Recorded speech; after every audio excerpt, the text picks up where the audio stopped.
దీని యూసేజ్ ఎట్లా యూస్ చేయాలి? రోజుకు ఒక సాచెట్ వాడాలి మేడం. ఓ సాచెట్ రూపంలో దీంట్లో ఉంటుంది. సాచెట్స్ ఉంటాయి. ఒకసారి చూపిస్తారా? రోజుకు ఒక సాచెట్ వాడాలి. ఎట్లాగండి? రోజుకు ఒక సాచెట్ ఏంటంటే ఒక 250 నుంచి 300 ml వాటర్ తీసుకొని ఒక సాచెట్ దీన్ని కట్ చేసి ఈ పౌడర్ అంతా దాంట్లో వేయాలి. వేసి వాటర్ బాగా షేక్ చేయాలి. ఎందుకంటే 7.5 grams పౌడర్ ఉంది దీంట్లో. ఇది మొత్తం కరిగిందంటేనే బాగుంటుంది అన్నమాట. కరిగిపోయిన తర్వాత ఉదయం బ్రేక్ఫాస్ట్ చేసిన తర్వాత కానీ లేదా మధ్యాహ్నం భోజనం చేసిన తర్వాత కానీ కొంత గ్యాప్ ఇచ్చి ఈ వాటర్ తాగాలి. బెస్ట్ మెథడ్ ఏంటంటే 250 ml వాటర్ బాటిల్ ఉంటుంది కదా, దాంట్లో కొంచెం వాటర్ తీసేసి ఈ పౌడర్ ఇచ్చి దాంట్లో పోసి క్యాప్ వేసి బాగా షేక్ చేసినాం అంటే కరిగిపోతుంది. ఆ తర్వాత పక్కన పెట్టుకొని రసనా లాగా ఉంటుంది మేడం. ఇది దీంట్లో ఆరెంజ్ ఫ్లేవర్ వేసినాము. షుగర్ ఫ్రీ, మళ్ళీ షుగర్ ఫ్రీ. ఇది మీరు అదే అడుగుతున్నారు, నాకు తెలుస్తుంది. షుగర్ ఫ్రీ, ఇది ఆర్టిఫిషియల్ ఇది ఉంటుంది. సో దాన్ని తీసుకుంటే ఏమవుతుందంటే మామూలుగా ఇది సప్లిమెంట్.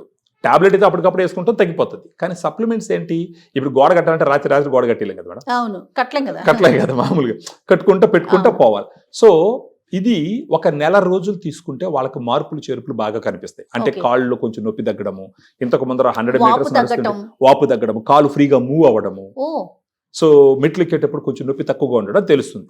అదే విధంగా కంటిన్యూస్గా ఒక 3 నుంచి 6 నెలల పాటు వాడుకున్నారనుకోండి, బాగా నొప్పి తగ్గిపోయేసి నార్మల్ గా నడిచేటటువంటి అవకాశం ఉంటుంది.